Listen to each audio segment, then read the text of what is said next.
আমাদের যে চ্যাপ্টারটা নিয়ে আলোচনা করব সেটা হচ্ছে আয়তঘন বা কিউবয়েড।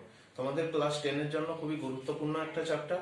আর এই চ্যাপ্টারটা শুরু করার আগে ক্লাস 9 এর কিছু জিনিস একটু রিমাইন্ড করে নিই। ক্লাস 9 এ আমরা পরিমিতিতে যে চ্যাপ্টারগুলো করেছিলাম, ত্রিভুজ, আয়তক্ষেত্র, বর্গক্ষেত্র, এই ধরনের প্রবলেম ছিল, সেইগুলো সব ছিল কি 2 ডাইমেনশনাল ফিগার, দ্বিমাত্রিক তলের উপর।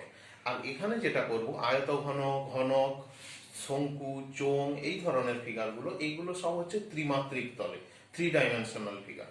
ঠিক আছে? তবে সমস্ত অনেক কিছু আছে তোমাদের ফিগারের উপর।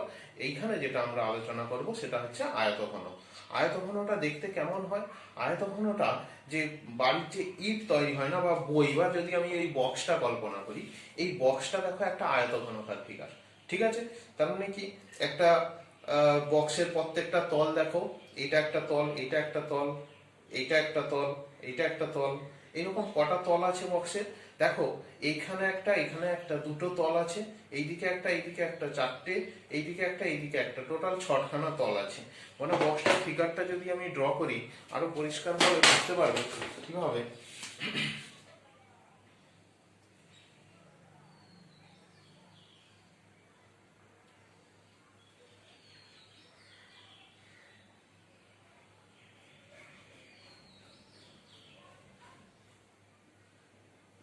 এটা হচ্ছে আয়তঘন।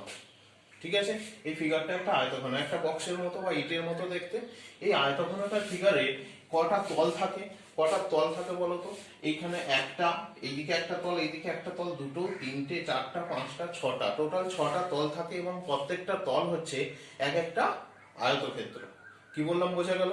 6টা তলের প্রত্যেকটা তল হচ্ছে এক একটা আয়তক্ষেত্র। আর ধার কটা থাকে? আমি যদি এখানে লিখি যে তল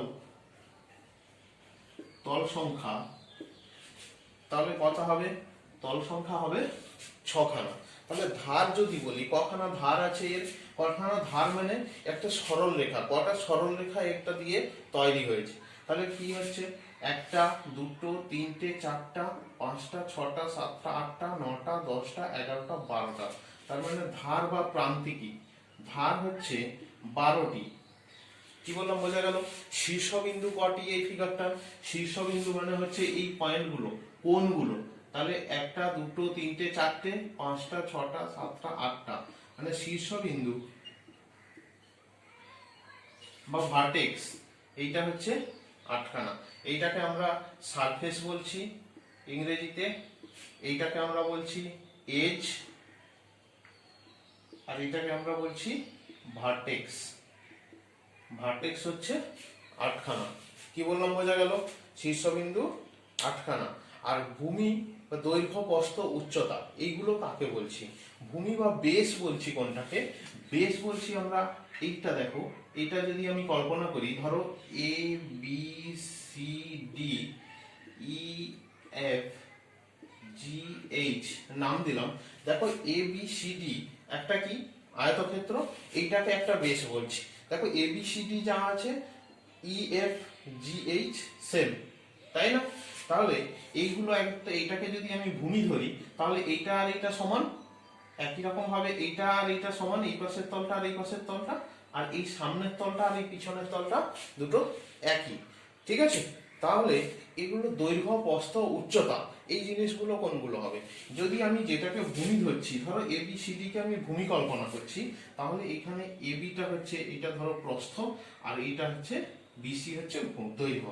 তাহলে দৈর্ঘ্যকে আমি যদি সাপোজ, দৈর্ঘ্যকে আমরা এল দিয়ে ডিনোট করলাম, যেটাকে আমরা লেন্থ বলছি, আর প্রস্থকে আমি বি দিয়ে ডিনোট করলাম, যেটাকে আমরা ব্রেথ বলছি। আর একটা কি, এই দৈর্ঘ্য বা প্রস্থ, এই তলটা যে ভূমি, এই ভূমির উপর যেটা লম্ব আছে বিএইচ, এটাকে আমরা বলছি উচ্চতা। উচ্চতা তাহলে কি হবে?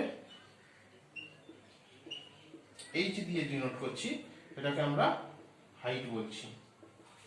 কি বললাম, ক্লিয়ার? তাহলে দৈর্ঘ্য, প্রস্থ, উচ্চতা একটা আয়তঘনের ক্ষেত্রে আমরা বুঝতে পারলাম। এরপর আমরা বলছি যে আয়তঘনটার সমগ্র তলের ক্ষেত্রফল কত হবে। আয়তঘনের সমগ্র তলের ক্ষেত্রফল বের করতে গেলে দেখো, যদি বলি একটা বক্স আছে, ওই বক্সটাকে আমি চারদিকে রং করব, তাহলে রং করতে গেলে কি কোন তলটা রং করতে হয়? তার বাইরের চারপাশটা রং করতে হয়। বাইরের চারপাশটা রং করতে গেলে কতটা জায়গা রং করতে হবে সেটা বের করতে গেলে আমাকে কি করতে হবে? বাইরের চারপাশের ক্ষেত্রফল বের করতে হবে। ক্ষেত্রফল যদি বের করতে হয়, এখানে দেখো যে ছখানা তল আছে, ছখানা তলের মধ্যে দুখানা দুখানা করে তল সেম, তার মানে কি এই তলটার সঙ্গে এই তলটা ইকুয়াল, এই তলটা ইকুয়াল, আর সামনের তলটা পিছনের তলটা ইকুয়াল। মানে আমি অ্যাকচুয়াল তিনটে তলের ক্ষেত্রফল বের করব, তাকে 2 দিয়ে ইন্টু করব। তাহলে দেখো এই তলটা ABCD এর ক্ষেত্রফল কই হবে? পার্শ্বতলের ক্ষেত্রফল আমি যদি বের করতে চাই, পার্শ্বতলের ক্ষেত্রফল বা সাইড সারফেস এরিয়া যেটাকে বলছি, দেখো এইটার ক্ষেত্রফল কি? এটা একটা আয়তক্ষেত্র ABCD। ABCD একটা যদি আয়তক্ষেত্র হয়, তাহলে এর ক্ষেত্রফল কত হবে? দৈর্ঘ্য ইন্টু প্রস্থ। দৈর্ঘ্য ইন্টু প্রস্থ মানে L ইন্টু B। এরকম ABCD এর ক্ষেত্রফল যা হবে, EFGH এর ক্ষেত্রফল সেম হবে। তার মানে ABCD আর EFGH দুটো মিলে হবে 2 ইন্টু LB, তাই তো? আর যদি আমি এই তলটার ক্ষেত্রফল বের করতে, মানে ABHG এর ক্ষেত্রফল বের করতে গেলে দেখো এটা ব্রেথ মানে প্রস্থ, আর এটা হচ্ছে হাইট। তার মানে এটা যে আয়তক্ষেত্র, সেই আয়তক্ষেত্রের দৈর্ঘ্য হচ্ছে H আর প্রস্থ হচ্ছে B। তাহলে ABH এর ক্ষেত্রফল কত হবে? B ইন্টু H, ঠিক আছে না? আর ABH এর ক্ষেত্রফল যা হবে, DCEF এর ক্ষেত্রফলও সেম হবে। তার মানে দুটো দিকের ক্ষেত্রফল যদি নিই, তাহলে 2BH, তাই তো? আর একটা হচ্ছে এই সামনেরটা আর এই পেছনেরটা, মানে BCEH আর হচ্ছে ADFG। এই দুটি তলের ক্ষেত্রফল কি করে বের করব? এই দুটি তলের ক্ষেত্রফলের ক্ষেত্রে দেখো এটা হচ্ছে দৈর্ঘ্য আর এটা হচ্ছে উচ্চতা। তার মানে এটা L ছিল আর এটা H ছিল, তার মানে L ইন্টু H। তাহলে L into H, L into H, এইরকম দুটি তলের ক্ষেত্রফল সমান, মানে ADFG ও সমান, তার মানে দুটো তল নিলে 2LH। তাহলে টোটাল সমগ্র তলের ক্ষেত্রফল কি হবে? 2LB plus 2BH plus 2LH। এখান থেকে আমরা 2 যদি কমন নিই, তাহলে লিখতে পারি LB plus BH plus LH। এটা অবশ্যই বর্গ একক হবে। এটা হচ্ছে সমগ্র তলের ক্ষেত্রফল। সমগ্র তলের ক্ষেত্রফল কোন কোন জায়গায় আমরা ব্যবহার করব?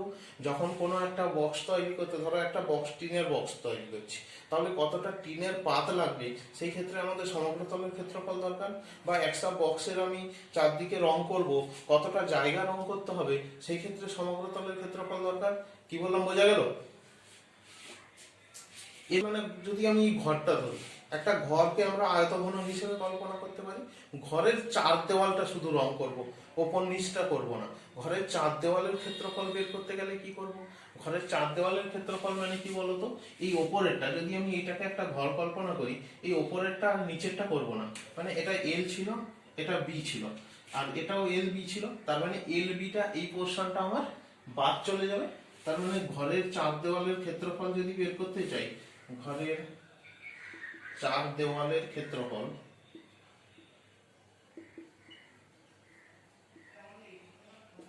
ঘরের চার দেওয়ালের ক্ষেত্রফল কি করে বের হবে? দেখো এই এলবিটা বাদ যাবে, দুটো এলবি বাদ যাবে, তার মানে থাকবে কি 2BH প্লাস 2LH, মানে 2H কমন যাবে এখান থেকে, 2H কমন গেলে L প্লাস B। আবার দেখো 2 আর L প্লাস B মিলে কি হয়? পরিসীমা হয় না? 2 ইন্টু দৈর্ঘ্য প্লাস প্রস্থ, পরিসীমা ইন্টু উচ্চতা। তার মানে কোন একটা ঘরের চার দেওয়ালের যদি ক্ষেত্রফল বের করতে যাই, তার ফর্মুলা হচ্ছে পরিসীমা ইন্টু উচ্চতা, মানে 2 ইন্টু দৈর্ঘ্য প্লাস প্রস্থ ইন্টু উচ্চতা। ক্লিয়ার? এরপর আমি এই আয়তঘনের কর্ণ, এই আয়তঘনের কর্ণ কটা হবে বলতো? এই আয়তঘনের কর্ণ সংখ্যা হচ্ছে 4টে। কর্ণের দৈর্ঘ্য কি করে বের করব? 4টে কি কি? একদম এই কোণ থেকে এই কোণে একটা আসবে, এই কোণ থেকে এই কোণে একটা আসবে, এই কোণ থেকে এই কোণে একটা, এই কোণ থেকে এই কোণে একটা। মানে উপরে 4টে শীর্ষবিন্দু থেকে নিচের বিপরীত 4টে শীর্ষবিন্দু যোগ করলে যে সরলরেখাগুলো পাবো, সেইগুলোকে আমরা বলছি কর্ণ। কর্ণের দৈর্ঘ্য কি করে বের করব? কর্ণের দৈর্ঘ্য বের করতে গেলে ধরো আমি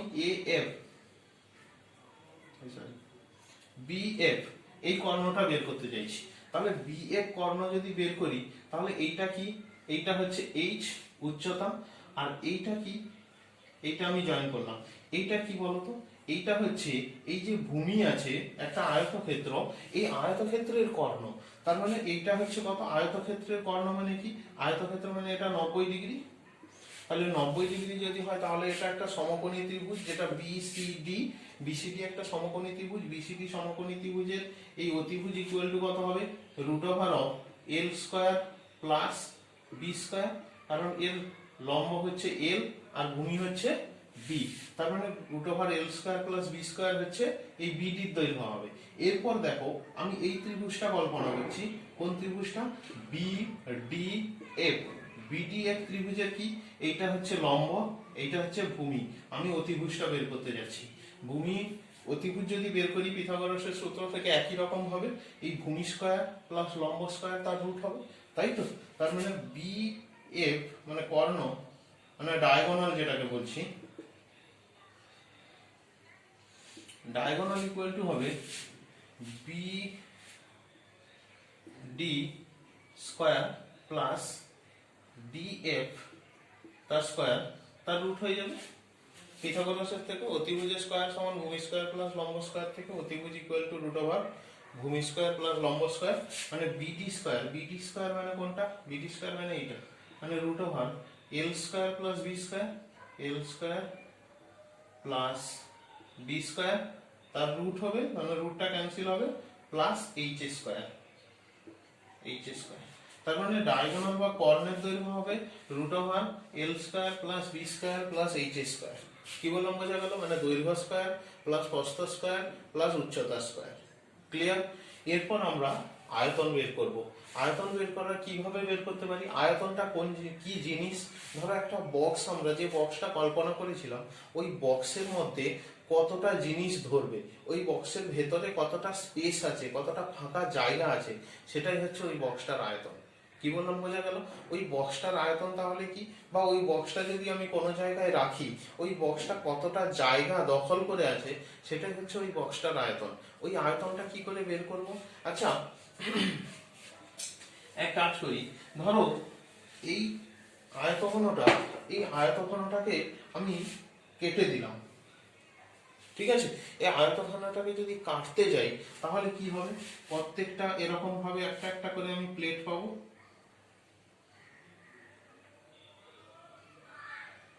একটা একটা অনেক এরকম প্লেট পাবো, একটা একটা করে 1 সেন্টিমিটার 1 সেন্টিমিটার থিকনেস নিয়ে কেটে দিলাম। সবগুলোকে কি হবে, একটা একটা আয়তক্ষেত্র পাবো না কাটতে গেলে, সবগুলো যদি সমানভাবে কাটি একটা একটা আয়তক্ষেত্র পাবো। প্রত্যেকটা আয়তক্ষেত্রের দৈর্ঘ্য কি হবে, দৈর্ঘ্য হবে এল আর প্রস্থ হবে বি।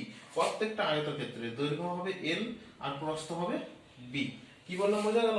তাহলে এই রকম এক এক করে যদি কাটি তাহলে কতগুলো আমি আয়তক্ষেত্র পাবো, এইচ খানা। টোটাল উচ্চতা যদি এইচ হয়, প্রত্যেকগুলো আয়তক্ষেত্রের দৈর্ঘ্য যদি একক দৈর্ঘ্যের হয়, তাহলে আয়তক্ষেত্রের উচ্চতাটা একক দৈর্ঘ্যের হয়, তাহলে আমি কতগুলো আয়তক্ষেত্র পাবো, এইচ খানা আয়তক্ষেত্র পাবো। তাহলে একটা আয়তক্ষেত্রের ক্ষেত্রফল, তার উপর আরেকটা আয়তক্ষেত্র, তার উপর আরেকটা আয়তক্ষেত্র রেখে রেখে এই ঘনকটা তৈরি হয়েছে। তাহলে ঘনকটা অ্যাকচুয়াল কতটা জায়গা দখল করবে, দেখো একটা একটা আয়তক্ষেত্রের ক্ষেত্রফল এরকম এইচ বার প্লাস হয়ে যাবে, তাই তো। তার মানে এক একটা আয়তক্ষেত্রের ক্ষেত্রফল কত, L into B, L into B এরকম কতবার প্লাস হবে, plus L into B, plus L into B কতবার প্লাস হবে, এইচটা আয়তক্ষেত্র পেয়েছি, তাহলে এইচ বার প্লাস হবে, তার মানে এটার সঙ্গে ইন্টু হবে এইচ। এটাই হচ্ছে আয়তনের ফর্মুলা। তাহলে আয়তন ইকুয়াল টু কি হচ্ছে, L into B into H. কি বললাম বোঝা গেল, দৈর্ঘ্য ইন্টু প্রস্থ ইন্টু উচ্চতা, এটাই হচ্ছে আয়তনের ফর্মুলা। তার মানে আয়তঘনের উপর আমি কটা ফর্মুলা পেলাম, টোটাল 4টে ফর্মুলা পেলাম। এক নম্বর হচ্ছে কি, সমগ্রতলের ক্ষেত্রফল 2 into L B plus BH plus LH. Clear. একটা হচ্ছে কি, কর্ণের দৈর্ঘ্য দৈর্ঘ্য স্কয়ার প্লাস প্রস্থ স্কয়ার প্লাস উচ্চতা স্কয়ার। 3 নম্বর হচ্ছে পার্শ্বতলে মানে চার দেওয়ালের ক্ষেত্রফল, চার দেওয়ালের ক্ষেত্রফল কি, পরিসীমা ইন্টু উচ্চতা। আর 4 নম্বর হচ্ছে আয়তন, দৈর্ঘ্য ইন্টু প্রস্থ ইন্টু উচ্চতা। ক্লিয়ার। আয়তঘন আর ঘন একই ধরনের ফিগার। আয়তঘনের ক্ষেত্রে কি হয়, তিনটে সাইড যে আমরা আলাদা আলাদা ভাবে কনসিডার করলাম, দৈর্ঘ্য প্রস্থ আর উচ্চতা। ঘনকটা হচ্ছে কি, সমস্ত ধার হচ্ছে ইকুয়াল, মানে সবগুলো এজ হচ্ছে ইকুয়াল। মানে কিরকম হবে ফিগারটা, যেটাকে আমরা কিউব বলছি, এই টাইপের হবে।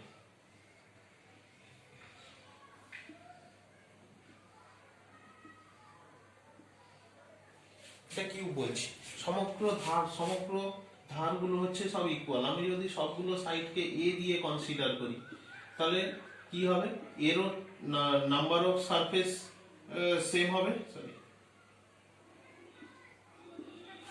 এরও নাম্বার অফ সারফেস সেম হবে, এরও ফর্মুলা সব একই রকমের, শুধু ওখানে দৈর্ঘ্য প্রস্থ উচ্চতা মানে এল ডি এইচ যেখানে ছিল সব জায়গায় এ বসবে। ক্লিয়ার? তাহলে এইটার ক্ষেত্রেও যদি আমি সমগ্রতলের ক্ষেত্রফল বের করতে চাই, সমগ্রতলের ক্ষেত্রফল কি হবে, সমগ্রতলের ক্ষেত্রফল ওইটার ক্ষেত্রে কি ছিল, 2 ইন্টু এল বি মানে এ মানে এ স্কোয়ার প্লাস বি এইচ মানে এখানেও এ স্কোয়ার এ প্লাস এল এইচ মানে এল ইন্টু এইচ এখানেও এ স্কোয়ার, মানে 2 ইন্টু 3 এ স্কোয়ার মানে 2 into 3 A square that is 6 A square. এটাই হচ্ছে সমগ্রতলের ক্ষেত্রফল। তাহলে ঘনকের যদি বাহুর দৈর্ঘ্য দেওয়া থাকে এ, তাহলে তার সমগ্রতলের ক্ষেত্রফল কত হবে, 6 এ স্কোয়ার।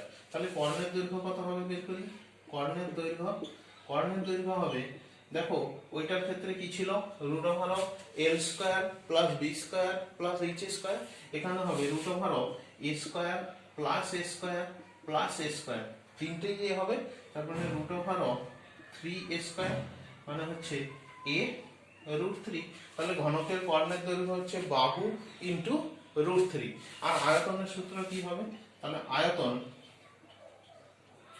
আয়তন হবে কি ছিল, দৈর্ঘ্য ইন্টু প্রস্থ ইন্টু উচ্চতা, মানে হচ্ছে এখানে হবে এ ইন্টু এ তার মানে হচ্ছে এ কিউব। বোঝা গেল ব্যাপারটা? তার মানে দেখো আয়তঘন থেকেই ঘনকের সমস্ত ফর্মুলাগুলো আমরা ফর্ম করতে পারবো। ঠিক আছে? তাহলে আয়তঘন আর ঘনকের মধ্যে পার্থক্যটা কি, ঘনকের কিন্তু সমগ্র ধারের দৈর্ঘ্য সমান হবে। ঠিক আছে? সেটাকে আমরা ঘনক বলবো। তাহলে এই হচ্ছে টোটাল তোমাদের চ্যাপ্টারের ফর্মুলা এবং ঘনক এবং আয়তঘনের সম্পর্কে একটা সহজ এবং খুব সহজভাবে একটা ধারণা তোমরা পেলে এই চ্যাপ্টারের উপর। এরপরে যদি অন্য কোনো চ্যাপ্টারে তোমাদের কিছু সমস্যা থাকে অবশ্যই আমার চ্যানেলে গিয়ে ভিডিওগুলো দেখো, প্রত্যেকগুলো চ্যাপ্টারের উপর আমি আলাদা আলাদা ভিডিও বানিয়ে রেখেছি তোমাদের জন্য। যদি কিছু প্রবলেম হয় এই ক্লাসের সম্পর্কে, যদি ফর্মুলা সম্পর্কে কোনো কিছু ডাউট থাকে, কোথাও সমস্যা হয়, অবশ্যই কমেন্ট বক্স করে জানাও। ভালো থেকো, থ্যাংক ইউ।